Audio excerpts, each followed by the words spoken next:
The large meeting room fell silent as Ambassador Diane Powell finished her presentation. She smiled confidently at the alien representatives seated around the circular table.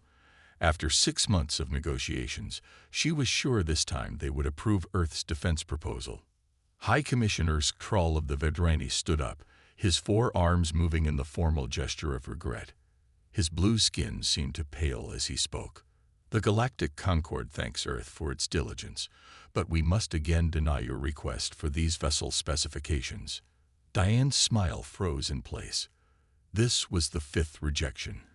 Behind her, she heard Lieutenant Commander Jack Nelson shift in his seat. Jack had warned her this would happen. High Commissioner, with all respect, Diane said, Earth has met every requirement for new members. We've shared our technology, opened our borders, and accepted your trading terms. Why are our defensive capabilities still an issue? The Prill representative, a small creature with large eyes, whispered something to Skrull. The High Commissioner's ear membranes fluttered in what Jack recognized as alarm. Ambassador Powell, Skrull said slowly, is it true that your species has already constructed vessels over 1 kilometer in length? Jack stood up. This was getting interesting. As military attaché to the diplomatic mission, he had noticed how uncomfortable the aliens became whenever human engineers discussed their ships. High Commissioner, the UES Intrepid is 2 kilometers long and has been in service for 3 years, Jack said. It's our newest capital ship, but hardly our only large vessel. The room erupted in alien voices. Several representatives stood up and backed away from the table. One small green alien seemed to be praying. Skrull raised all 4 arms for silence. This is impossible. No species at your technological level could build such ships. Your civilization has only had faster-than-light travel for 78 years. Diane looked confused. Is there a problem with our ships? Problem. The Prill representative squeaked. You've built dreadnoughts, warships of planet-killing size. Jack stepped forward. The Intrepid is large, but it's a peacekeeping vessel.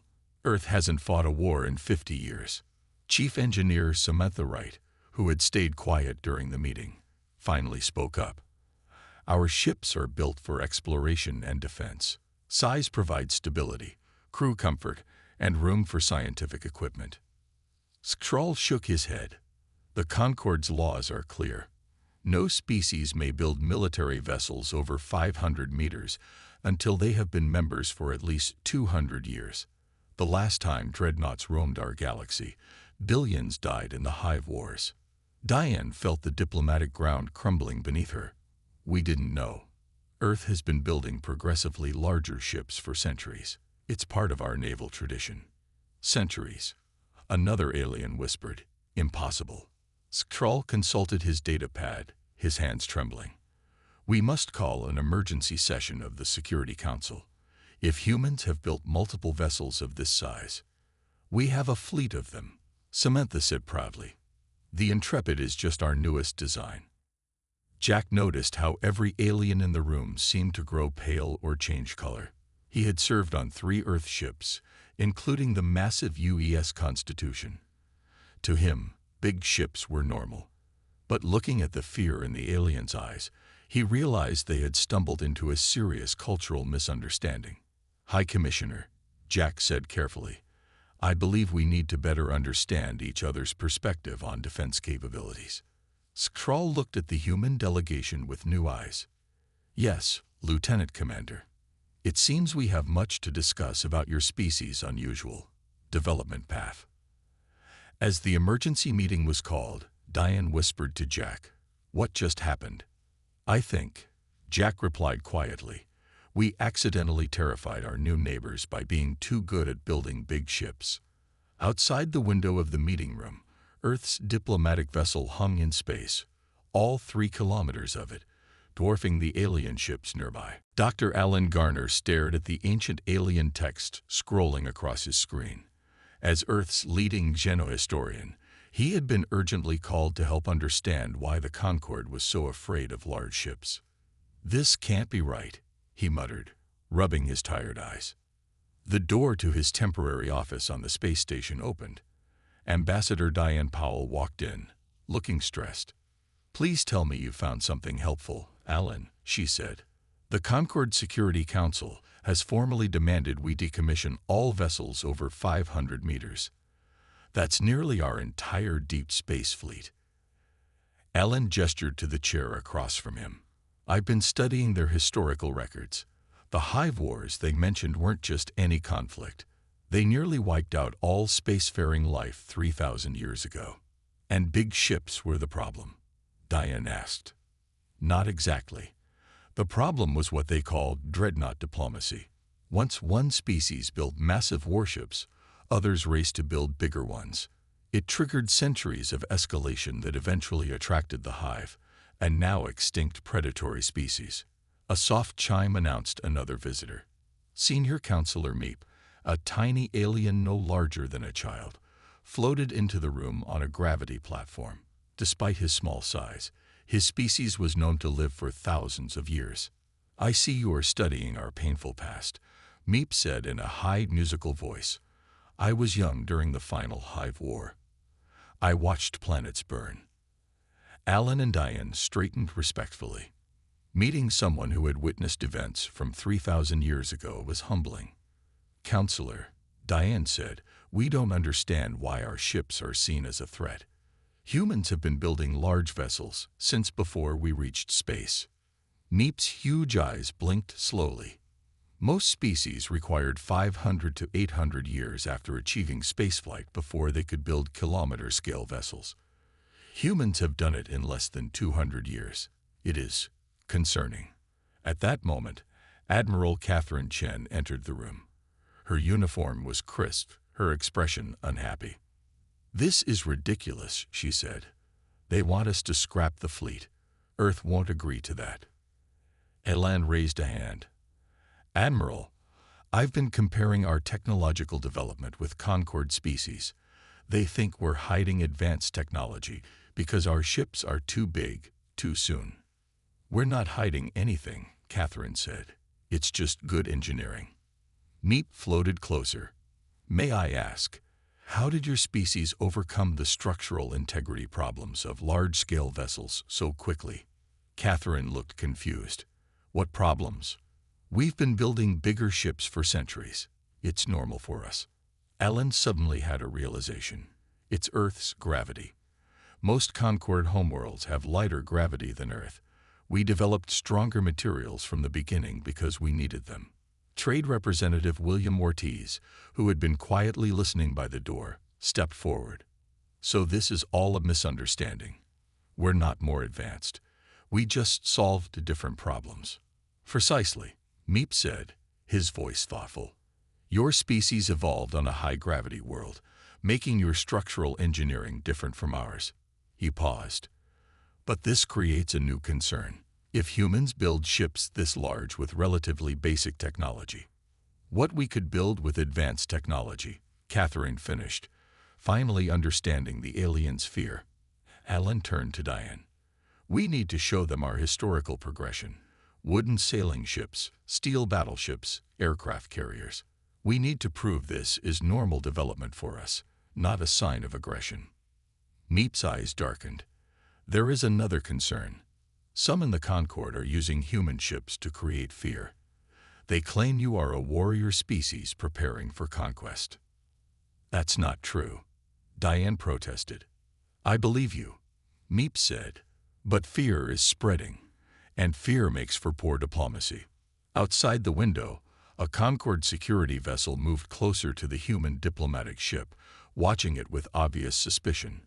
The misunderstanding was becoming dangerous. Engineer Olivia Baker stood before the Concord Science Committee, nervously adjusting the holographic display. Behind her, Lieutenant Commander Jack Nelson gave an encouraging nod. They had one chance to explain human engineering to the aliens. "Distinguished representatives," Olivia began, "I want to show you why humans build big ships without needing advanced technology." She activated the first hologram showing Earth. Our homeworld has 1.3 times the gravity of the average Concord species planet. From our first buildings, we needed stronger materials. A Vedrani scientist raised an arm. This explains stronger materials, but not your rapid development. Olivia smiled. That's where human history comes in. She showed images of ancient sailing ships, followed by steel warships from the 20th century. We've been building progressively larger vessels for over 500 years. It's simply normal for us. The aliens murmured among themselves. A tall, thin alien named Counselor Plexthar spoke up, his voice suspicious. Convenient explanations, yet humans arrived in our region of space and immediately built warships larger than most of our defensive vessels. One might suspect preparation for conquest. Jack stepped forward. Counselor, if we wanted conquest, why would we join the Concord? We could have attacked without announcing ourselves. In the back of the chamber, Secretary General Frank Rodriguez of Earth whispered to Ambassador Powell, "This isn't going well. They're determined to see us as a threat." Across the room, Science Officer Ren Nakamura was showing material samples to curious aliens. This is standard hull plating. As you can see, it's nothing special, just adapted to Earth conditions. Suddenly, the doors opened. Senior Counselor Meep floated in, accompanied by an alien Jack hadn't seen before. "This is Chief Historian Vrock," Meep announced. "He has discovered something relevant to our discussions." The elderly historian projected a star chart. "I have been studying human expansion patterns. They are consistent with exploration, not conquest. Their colonies are widely scattered, focusing on resource-rich but uninhabited systems." Plexthar wasn't convinced. "Their ships are still too large." "Actually," Vrock continued, "I compared human vessel size to their planetary gravity. The correlation is precise. Their ships are exactly the size we would expect given their gravitational environment." The room grew quieter. Jack exchanged hopeful glances with Olivia. Further, Vrock said, "I examined human entertainment media. They're science fiction. For centuries, they have imagined large space vessels. This is cultural, not aggressive." Secretary Rodriguez stepped forward. "We're willing to share all our shipbuilding techniques. We have nothing to hide." Meep's large eyes blinked thoughtfully. "Perhaps we have been hasty in our judgment." Just then, alarms blared throughout the station. A communications officer burst into the room. "Emergency signal from the border observation post. Unknown vessels detected at the edge of Concord space." Plexthar rushed to a console. "Impossible. The signatures match." "No, it cannot be." "What is it?" Diane asked. Meep's small body trembled. "The energy patterns. They are similar to the hive." "The hive?" Jack asked. "You said they were extinct." "We believe so," Meep said quietly. "For 3,000 years, we have detected nothing. Until now." The main screen showed grainy images of strange, organic-looking ships moving toward Concord space. "How many?" asked Frank. "At least 50 vessels," the officer replied. "And they're large, over 3 kilometers each." Plexthar turned to the humans with new eyes. "It seems we may have been focusing on the wrong large ships." Olivia looked at the screen, her engineering mind already analyzing the alien vessels. "Those don't look like peaceful explorers." Jack stepped closer to Diane. "I think our ship size just became the least of the Concord's problems." As the alarm continued to sound, humans and aliens alike stared at the screen, united for the first time by a common concern. The misunderstanding about human ships suddenly seemed trivial compared to what was approaching from deep space. Captain Gregory Wallace stood on the bridge of the UES Intrepid, watching the stars through the massive view screen. The 2-kilometer warship hummed with activity as it patrolled the border of human space. "Captain, urgent transmission from Concord Command," called Communications Officer Lisa Reyes. On screen, Gregory ordered. Ambassador Diane Powell's face appeared. "Captain Wallace, we need the Intrepid at New Haven Colony immediately. We've lost contact with the settlement." Gregory straightened. "New Haven. That's our furthest colony. And closest to where the unknown vessels were detected. Diane added grimly. The Concorde is sending observers. They want to see how humans respond to threats. Understood. Intrepid out. Gregory turned to his crew. Set course for New Haven Colony. Maximum speed. Across the bridge, Security Chief Linda Morris was already preparing defense protocols. Should we go to battle stations, Captain?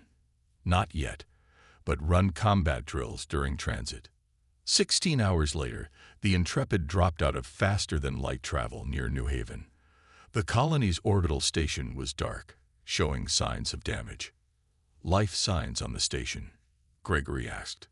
Faint readings. Several survivors, reported the sensor officer. Linda pointed to the screen.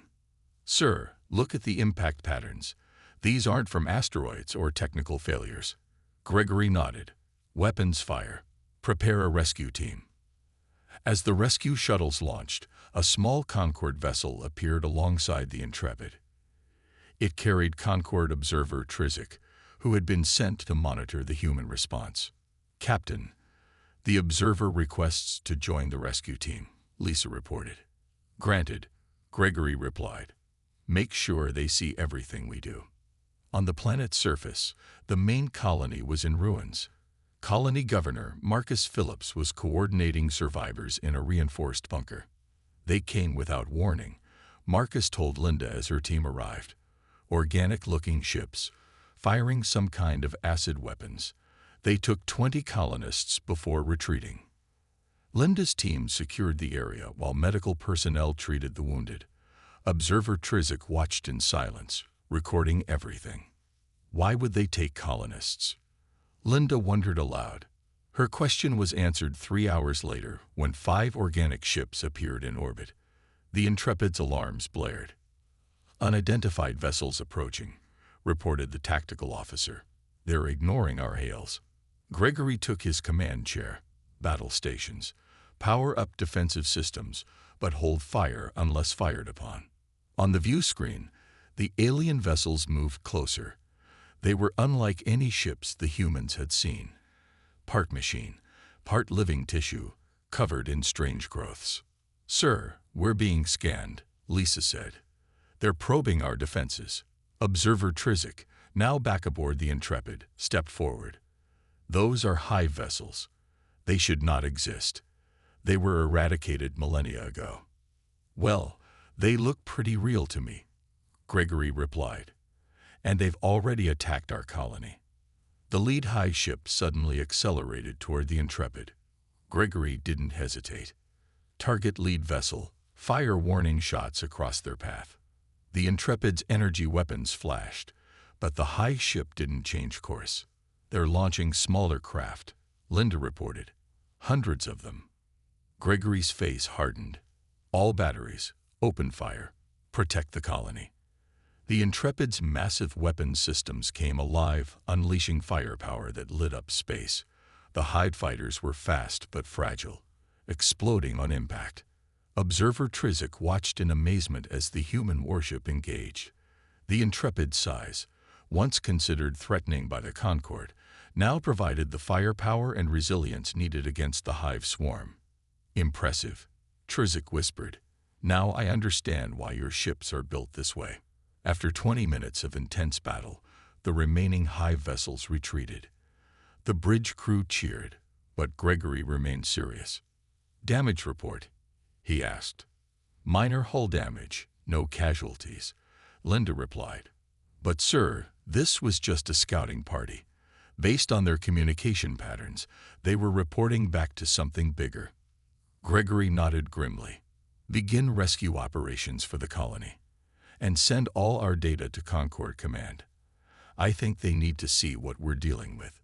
Trizik approached the captain. My people feared your warships, Captain Wallace. Now, I think we may need them. The Concorde Council chamber had never been so crowded. Representatives from all 27 member species packed the room, their voices creating a nervous hum. At the center, Ambassador Diane Powell stood before the Security Council, her expression serious. The hive attack on New Haven Colony confirms what we feared, she said. They've returned after 3,000 years, and they're targeting both human and Concord worlds. High Commissioner Skrul's skin had turned pale blue with stress. The Concord hasn't faced a military threat of this scale since our founding. Our balanced fleet approach, he paused, struggling with the admission. It is insufficient against the Hive. Which is why Earth proposes an alliance, Diane said firmly. Human warship designs and tactical support in exchange for full Concord membership and technology sharing. The chamber erupted in debate. Concord Minister Fotak stood, his tall frame trembling with anger. This is what humans planned all along. Create fear, then offer protection. Classic empire building. From the back of the room, Observer Trizik stepped forward. I witnessed the human response at New Haven Colony. Their ship destroyed 5 Hive vessels while suffering minimal damage. Without the UES Intrepid, all colonists would have been taken.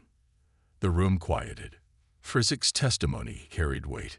Secretary General Frank Rodriguez joined Diane. We don't want control of the Concord. We want survival. For all of us. The Hive doesn't discriminate between victims. 3 days later, a joint human Concord engineering team gathered on Earth's orbiting shipyard. Chief designer Eric Johnson led the aliens through massive construction base where human warships were built.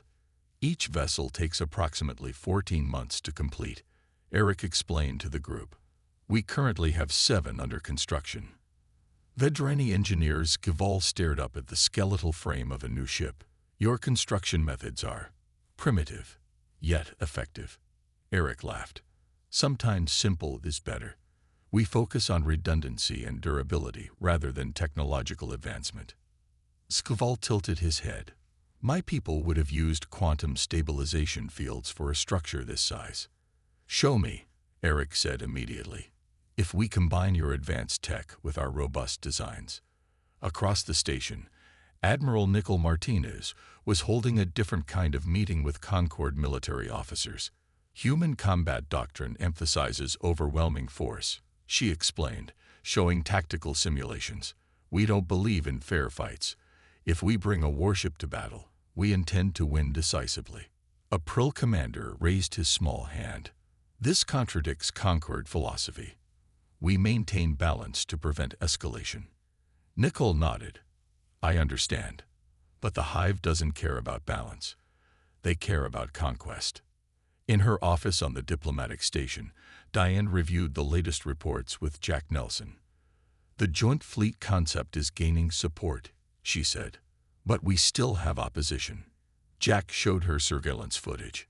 Minister Fotak is meeting secretly with representatives from 5 systems. They're calling us warmongers and blocking the alliance. Diane sighed. We need to convince them.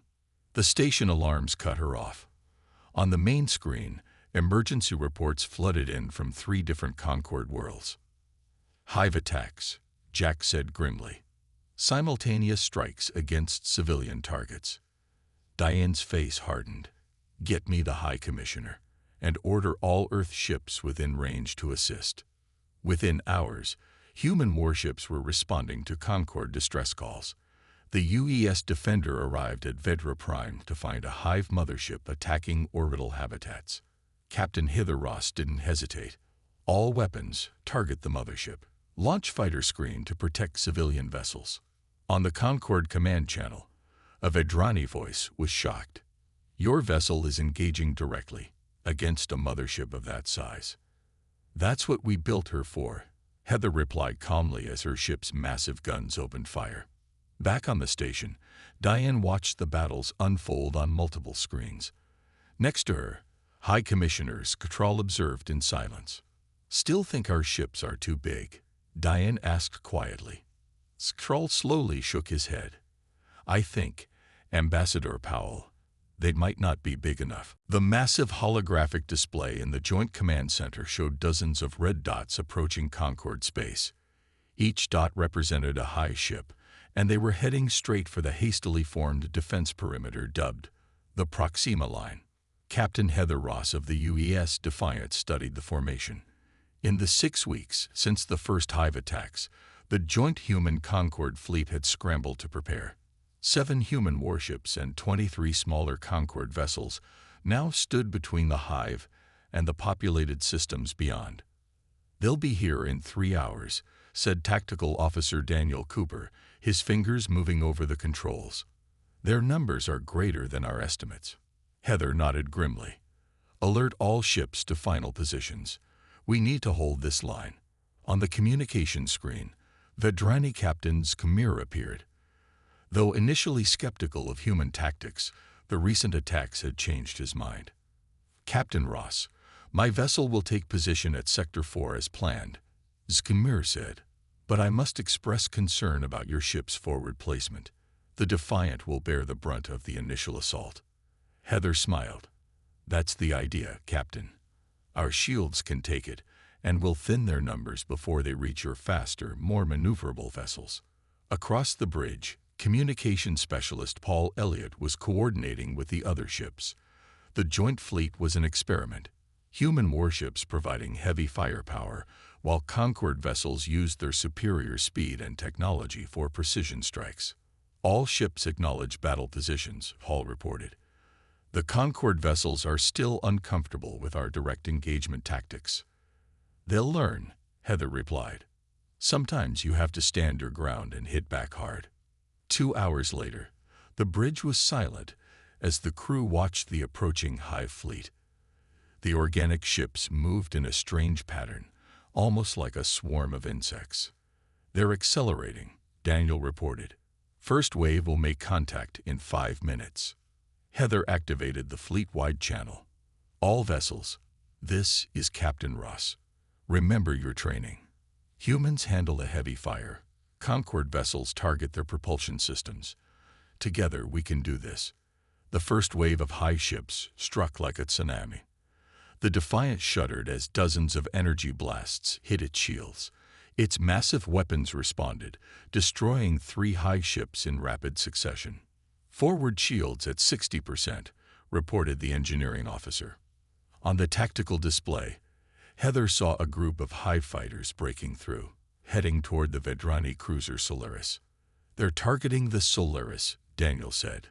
"Their shields aren't designed for this kind of assault." Heather made a split-second decision. "Adjust course. Move to intercept those fighters." "Captain, that will expose our starboard side," Daniel warned. "The Solaris can't take that hit." "Do it." The Defiant turned, placing itself between the hive fighters and the Vedrani cruiser. Energy blasts pounded its starboard shields as it fired, destroying most of the fighters. "Starboard shields failing," engineering reported. "Hull breach on decks 9 through 11. On the Solaris, Captain Skimir watched in disbelief as the human ship took the hit meant for his vessel. "Why would they do that?" his first officer asked. "Because that's what humans do," Skimir replied softly. "They protect." 3 hours into the battle, the joint fleet was holding, but barely. 4 Concord vessels had been destroyed, and the Defiant had taken heavy damage. "Captain, the Hive mothership is moving forward," Daniel reported. "It's twice the size of anything we faced." Heather looked at her battered bridge, where emergency teams were putting out fires. "Status of main weapons: operational, but we're down to 40% power." She opened a channel to the Solaris. "Captain Skimir, we need to coordinate. My ship can still hit them hard, but we need your vessel's precision to target their command center." On screen, Skimir nodded with new respect in his eyes. "We will follow your lead, Captain Ross." As the massive Hive mothership approached, the Defiant and Solaris moved in perfect coordination, the human ship's powerful weapons creating openings for the Vedrani vessel's precise strikes. "Target their central node," Heather ordered. "Fire everything we have." The Defiant's remaining weapons fired in a blinding barrage, while the Solaris sent specialized torpedoes into the gaps created by the human assault. For a moment, nothing happened. Then the Hive mothership began to break apart from within, its strange organic structure collapsing. Across the command channel, cheers erupted from human and alien crews alike. They had held the Proxima line. Daniel looked up from his console, a rare smile on his face. The remaining Hive ships are retreating. 3 months after the Battle of Proxima Line, the massive shipyard orbiting Earth buzzed with activity. Where once only human engineers worked, now technicians from a dozen Concorde species moved about, bringing their unique skills to a joint project unlike any before. Ambassador Diane Powell stood on the observation deck, watching the construction of the new vessel. At almost 4 kilometers long, it dwarfed even the largest previous human ships. But this was no ordinary warship. It was the first joint human Concorde design. "Impressive, isn't it?" said High Commissioner Scatrall, joining her at the viewport. His blue skin had regained its healthy color now that the immediate hive threat had been pushed back. "The Concorde unity," Diane said with pride. "I never thought I'd see our peoples working together like this." "Neither did I," Scatrall admitted. "We were so afraid of your large ships that we never stopped to ask why you built them." Chief Designer Samantha Wright approached with a datapad. "The Vedrani quantum stabilizers are fully integrated with our reinforced hull design. It's the best of both approaches." Below them, a team of engineers tested a new weapon system, human power combined with Concorde precision. "The treaty signing is tomorrow," Diane reminded them. "The official formation of the Joint Defense Initiative." Scatrall nodded.